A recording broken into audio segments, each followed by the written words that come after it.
Hollywood, California, the makers of Old Gold cigarettes present the Comedy Theater. The only radio program that brings you every week the greatest stars in the greatest comedies. Tonight's play is the Universal picture Hired Wife, adapted from the original story by George Beck and starring Joan Bennett and Robert Page with Edmund McDonald. And here is the director of the Old Gold Comedy Theater, Mr. Harold Lloyd.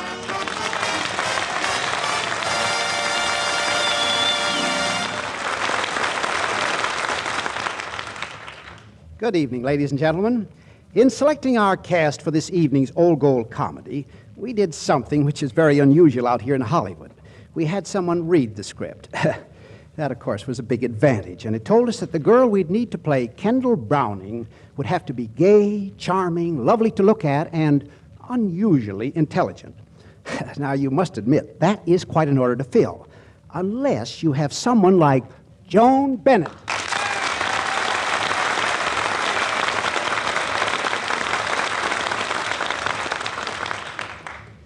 The man who read the script further told us that Stephen Dexter had to be tall, masculine, executive, and that he must have universal appeal.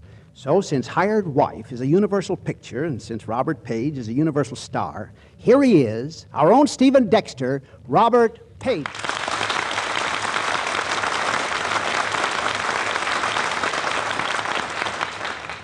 Our play tonight, Hired Wife, is a story about a man and his secretary, a single man.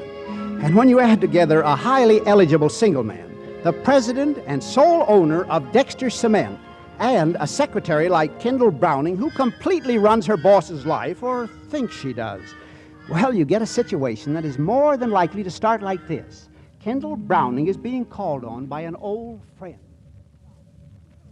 Jose, why did you come up here to the office to see me? Kendall Carey, it is because, how do you say, because I want to touch you. Touch me? Do you know what you're saying?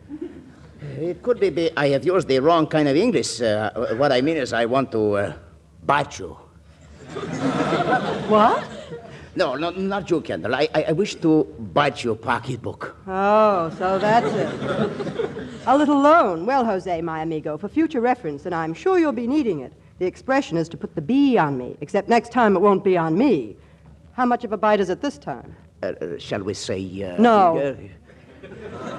Then maybe not so much. Yes. 50? No. 40? No. 20? How does 10 sound to you, Jose? You offer me, Jose Antonio Francisco de Fragoso de Grandanda, 10 measly little dollars. I do. I'll take it. Here, Jose, and now why don't you settle your financial problems and run out and marry some nice horse-faced millionaires? Oh, I try. Believe me, I try, but every time I get ready to explode the question to ugly rich women, I get a cold in the feet. Yeah, I know. Money isn't everything. Si. Oh, amor. Tell me this, Kendall. You work for a very wealthy man, no? Yes. He is handsome, no? He is handsome, yes. He's got money, he's handsome. Why nothing happened? Oh, Stephen's no woman hater. He has a mad moment now and again, especially in the spring. You know how a man acts in the spring, Jose. Oh, si. In spring, young man's things turn to lightly love. Well, that's close enough. When he gets those attacks, they're sudden, violent, and serious, but they soon run their course and his temperature stays normal until the next time. Ah, that is not love. That's hay fever. It's very much like it. He seems to catch it from blondes, and when he goes around humming, he's a sick man. I do not like him. How dare he hums to blondes when he can hum at you? Well, he did make a pass or two 4 years ago when I went to work for him, but I put him in his place. Yeah, good opening move. No, bad. He stayed there. But it's spring now, no? Maybe Dexter, he fall in love again. Maybe this time he hums at you. See? He's humming now. Well, I've got to go, Jose. That's Stephen. Hasta la vista, compadre. Drop in when you need another dime. Come in. Good morning, Stephen. I didn't see you come in. Naturally, I've been here since 8, trying to figure out our new advertising campaign. Because if we don't do something drastic, the Combine will have the Dexter Cement Company out of business. Well, how about finding a different angle on our advertising? That's just what I've been thinking. Come here. Look out this window. Out that window? Well, what are you going to do? Drop cement bags on their heads? No. Look again. Well, there's nothing there but a billboard, a picture of a car, and a girl. Exactly. What do you think of her? Nice line. Very. And an automatic rumble seat. I'm talking about the girl, not the car. That girl personifies everything our cement does. Grace, enduring, beauty, strength. Kendall, who is that girl? I don't know the name, but the face is on the canned tomatoes I use. Now, look, Kendall, I'm serious. I've got to find the girl who posed for that poster and use her face as the symbol and trademark of Dexter Cement. That's perfect casting. She looks like Gravel Gertie. Now, look, young lady, I want you to find that girl and arrange an appointment. I'll see her personally. All right, Stephen, but wouldn't it be easier and cheaper to pay her off right now?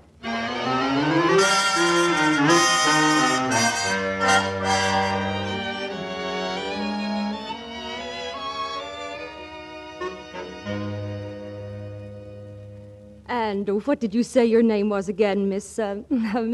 Kendall Browning, Miss Waldron. I'm Stephen Dexter's confidential secretary. You know, Dexter Cement. Oh, well, if it's for a posing appointment, please see my agent, Miss Browning. Miss Waldron, Mr. Dexter suggested I see you personally. Do you know what Mr. Dexter has in mind? In a general way. Will it be a big campaign? I believe it will be one of his biggest.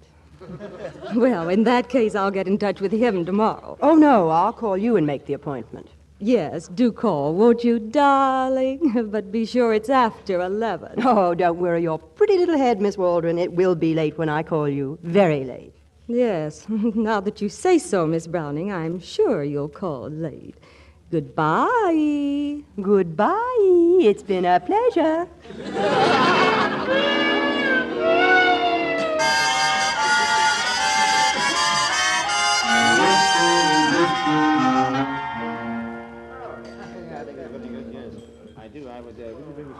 Omelette flan foutu, salad of Provençal, and will you have coffee, Mr. Dexter? Please. Go on, Miss Waldron. Well, the rest of my story isn't very interesting, Mr. Dexter. After my face appeared on Zimmer's biscuits, I was made.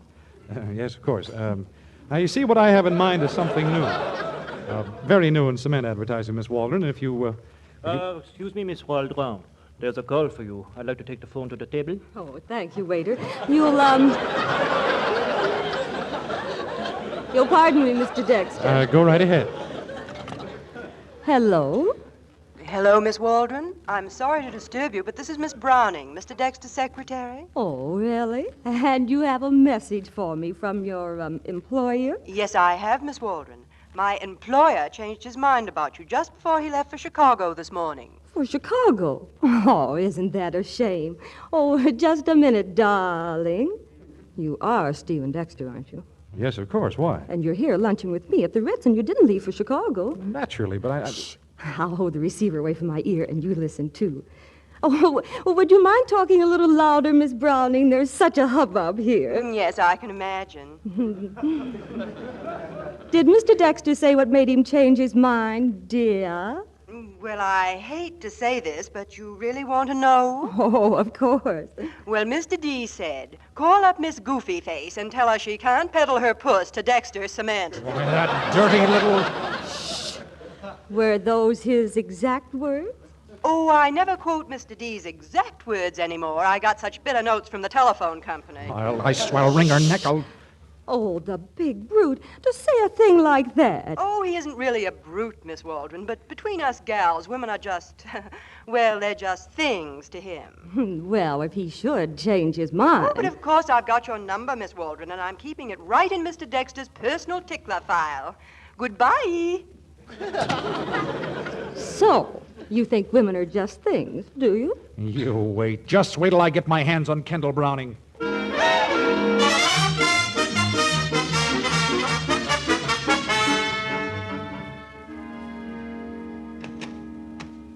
Did you ring for me, Stephen? Yes, I did, Kendall.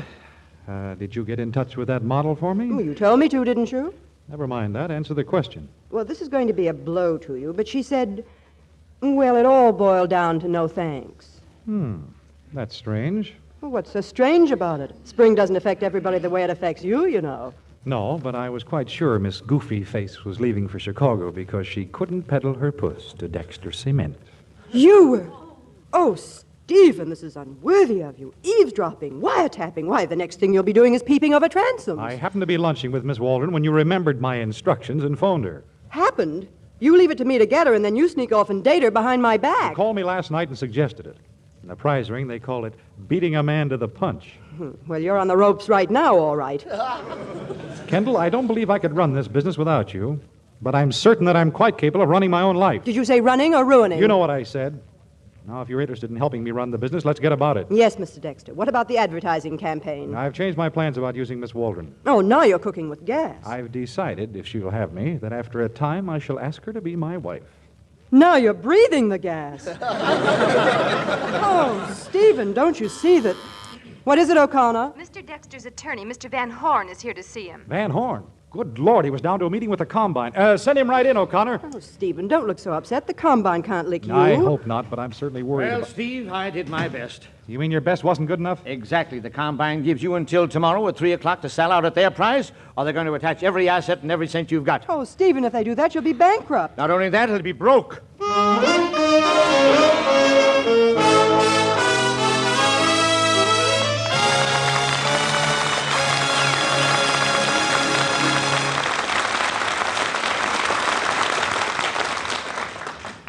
Now here's Bob Williams with something of interest to all cigarette smokers. Friends, the cellophane wrapper used all winter on Old Gold packages has been removed for the warm weather ahead.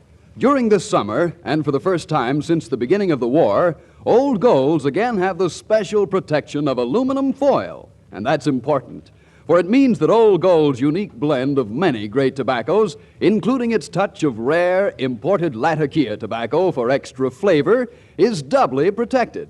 Protected by aluminum foil and by the special moisture-protecting agent we call apple honey. Made from the juice of fresh apples, it actually helps prevent cigarette dryness. Yes, the grand, fragrant aroma and swell taste of Old Gold have all this protection, so you'll have your full quota of smoking enjoyment. So keep asking for Old Gold. Enjoy this finer-tasting cigarette.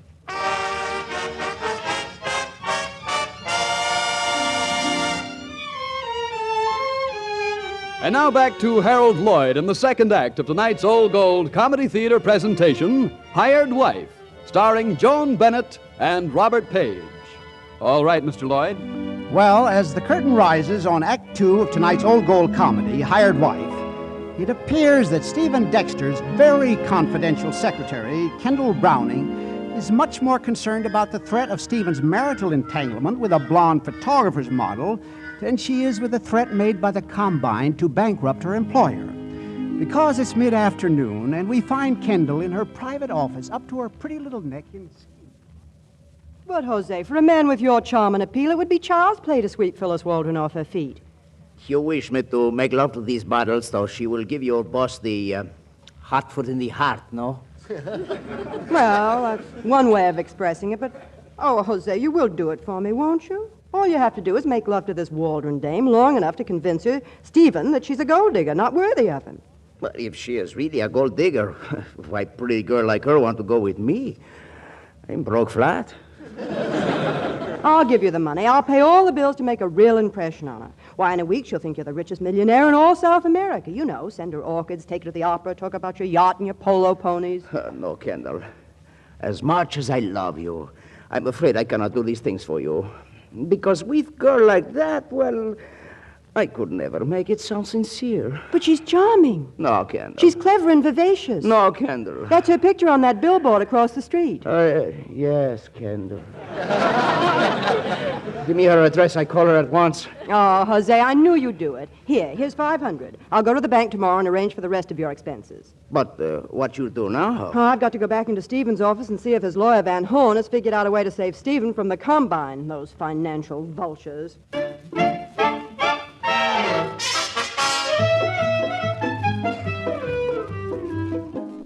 Van, for heaven's sake, don't sit there staring. If the Combine can steal everything Stephen has legally, then there must be another law someplace that will stop them legally. Yes, well, No, that won't work. You mean that they can attach every cent Stephen has to his name and you can't stop them? I'm afraid that's about the size of it. While the money's in Stephen's name, there is no law which will prohibit the combine from...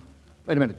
Wait a minute. What is it, Van? You got an idea? There's only one way to stop them. Well, let's get busy. If Stephen were married and had the money in his wife's name, then they couldn't touch it. Well, that's great. All we have to do then is put the money in... What? Oh, you're a great help. Stephen married, of all the ridiculous. Wait a minute. It's not ridiculous. I was going to propose to Phyllis Waldron in a few weeks anyhow. I love her, and I believe she's fond of me. Since we can beat the combine at their own game by marrying her now, well, that's merely killing two birds with one stone. You said it. One buzzard and one pigeon. Kendall. All right, but don't stand there. If you're going to propose to Waldron, go on. Get going. Van, don't I have to sign a lot of papers, transfer my holdings to the future Mrs. Waldron? Plenty. Besides that, you have to get to the bank and transfer your account. Fine. Well, Kendall, since this is a business deal and since you're my confidential secretary, I guess there's nothing to do under the circumstances but for you to call on Miss Waldron for me. You want me to go over and do your proposing? Oh, Stephen. Kendall, you'll have to. Steve has a week's work to do in 4 hours. But, Stephen, to a woman, a proposal is a sacred thing. Well, you're a woman, aren't you? Has that got around? Please, Kendall, I'm getting desperate. You can say that again. Steve, for goodness sakes, come on. The bank closes in 20 minutes. Well, Kendall, will you do it for me? Yes, boss. I'll do it for you, and likewise for me.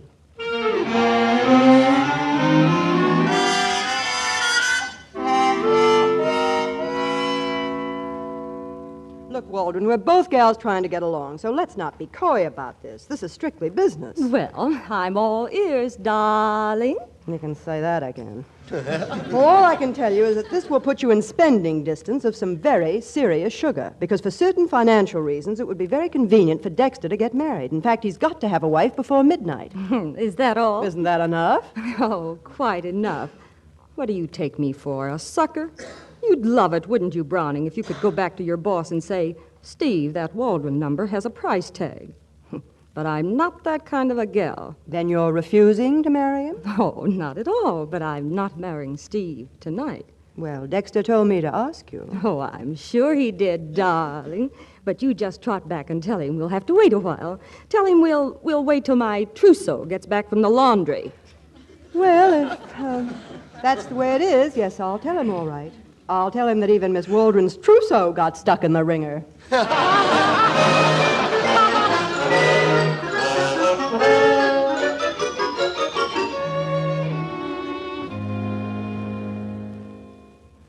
Kendall, I really owe you a lot.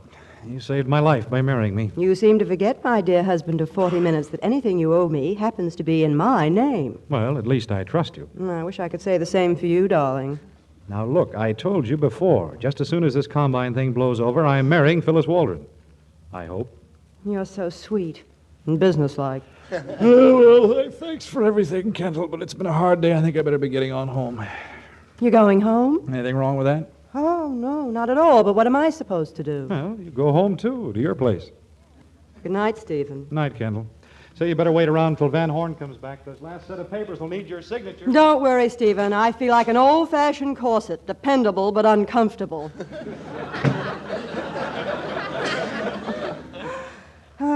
What am I, a nitwit? What have I got to laugh about? Oh, Stephen. Steve, darling, you poor, adorable dope. Oh, there you are, Kendall. Where's Steve? Oh, hello, Van. Steve went home. The poor thing was tired. Well, that's all right. I'll drive you back to his place as soon as you sign these papers. But I'm not going to his place. Yeah, well, it's not out of my way. My car is downstairs. What? You're not going to his place? That's right. Orders is orders, you know. But you married him, didn't you? I know, but Steve is such a little gentleman. He told me quite frankly that he was living at his place and I was living at mine. But you can't do that. Oh, that idiotic. Look, Kendall, as you move into Steve's apartment, the Combine will find out about it, and they'll have no trouble at all proving you were married just to evade attachment. You mean we would have been married for nothing? That they could prove fraud and take the money away? In 10 minutes. But Steve doesn't want me there. What am I going to do? I don't care if he wants you there or not. I'm his lawyer, and you're getting your bags and moving in tonight.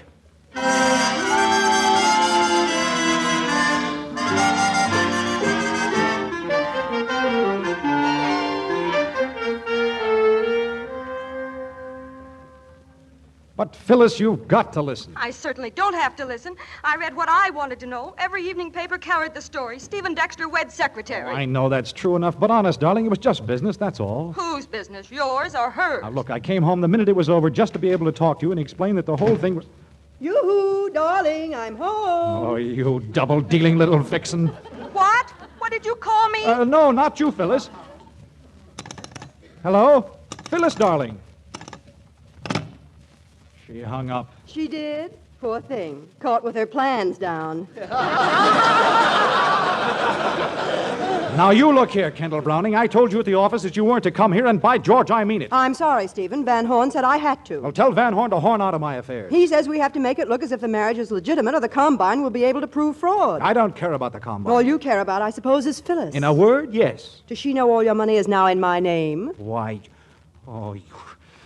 Kendall, I'm afraid I let you and Van Horn talk me into something. You mean you think I tricked you into marrying me? Well, not exactly, but you certainly... All right, Stephen. If that's the way you feel, let's call the whole thing off. Maybe now that you've talked to Miss Goofy Face, she understands and she'll marry you even if the Combine has all your money. That, Miss Browning, is the best idea you ever had. I think so, too. I'll see you at the office in the morning and get everything straightened out. Of course, our marriage being a business deal must be handled at the office, but don't be too sure of getting your blonde friend after you're rid of me. Oh, no? And may I ask why not? You most certainly may, but instead of asking me, why don't you ask her? You ask her who took her to dinner at 21 tonight. And if you're really curious, why not find out who this Jose is who's at her apartment right now? Good night, Stephen, and pleasant nightmares, you jerk.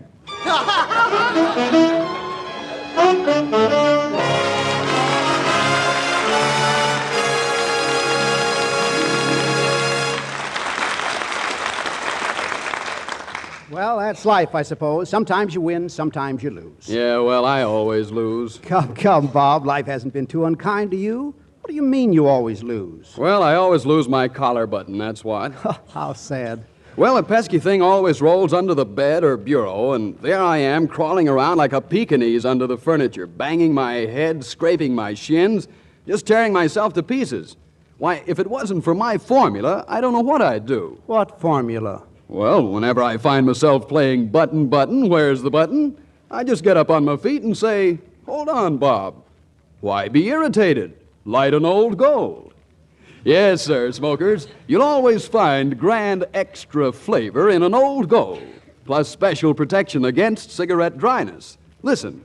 Old Gold's blend of great tobaccos, including a touch of tasty Latakia tobacco, is conditioned with the special moisture-protecting agent we call apple honey. Made from the juice of fresh apples, it actually helps prevent cigarette dryness. So, for a better, keener, tastier smoke, light an Old Gold. Easier said than done, perhaps, since quantity is limited. And limited for these understandable reasons. First, Old Gold quality is held a full 24-carat standard. Second, our armed forces get first call on all cigarettes we make. And yet we're doing our best to assure your share of remaining Old Golds.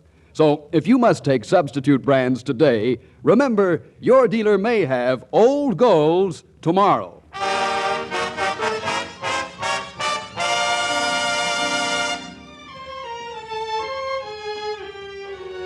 And now back to Harold Lloyd and the third act of tonight's Old Gold Comedy Theater presentation, Hired Wife, starring Joan Bennett and Robert Page.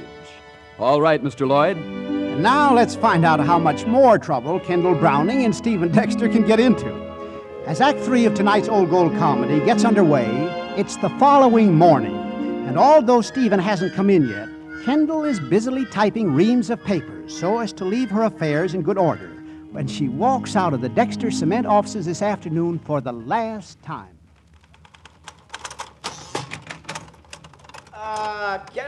Kendall, you are the most wonderful woman in the whole world. Sorry, Jose, I don't mean to be rude, but I've got a whole year's work to get out in an hour. Oh, but who cares for working such a wonderful day, Carita? The bird she sing, the tree she turn green, the blood she run over. Jose, everything. now wait, don't tell me. You're acting like a man in love. Si. Oh, amor, oh, love. Oh, brother. And Kendall, I owe it all to you. You sure do. You owe me $797 and... Wait a minute. You owe what all to me?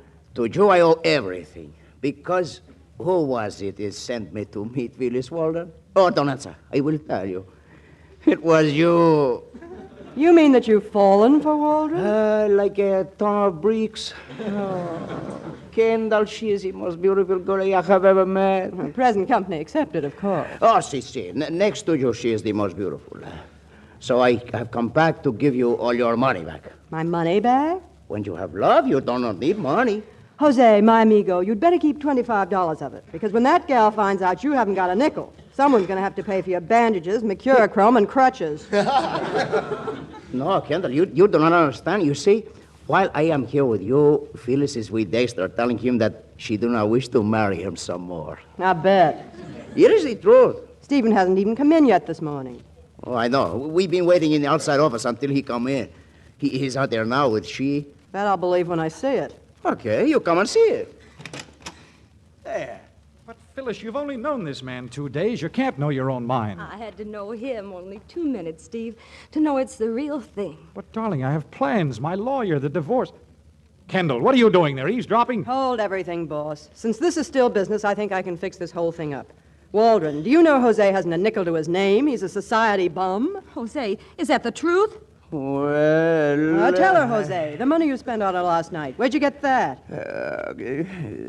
Kendall, she give it to me. And why did I give it to you? You wish me to make love to Phyllis? Kendall, that was perfectly rotten of you. Was it? Well, wait till Goofy Puss makes her mind up. Well, darling, what about Jose now? Jose, is this true? You made love to me only because she paid you to? Oh, no, Querida, no. I come to you because she sent me. But I made love to you because I loved you like I have never loved any other woman.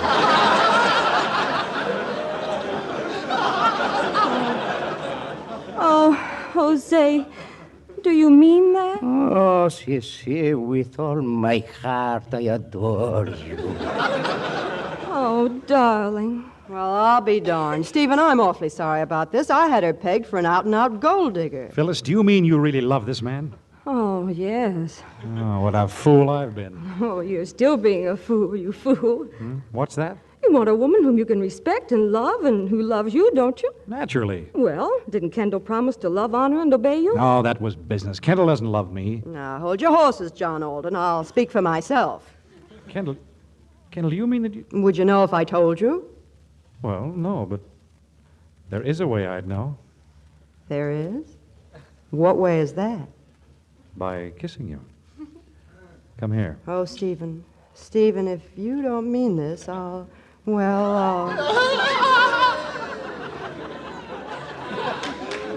loves me.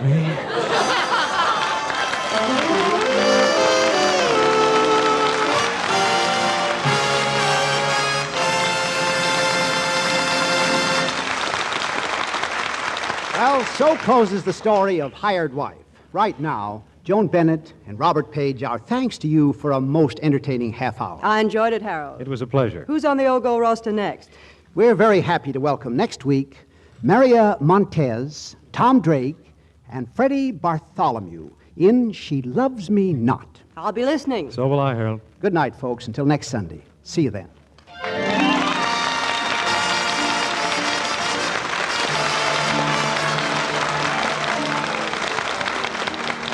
Hired Wife was presented through the courtesy of Universal Pictures, producers of That's the Spirit. With so much good news coming out of Europe, many of us are inclined to be over-optimistic, forgetting that there's a tremendous job ahead. So stay on the war job until released. Keep buying more and more war bonds and hold on to them. Keep supporting all home front activities and observing all wartime regulations.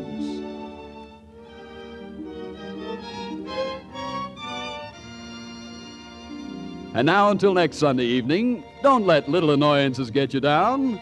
Why be irritated? Light an Old Gold. Its tobaccos are conditioned with apple honey to help guard against cigarette dryness and to give you more smoking pleasure. This is Bob Williams saying good night for Old Gold.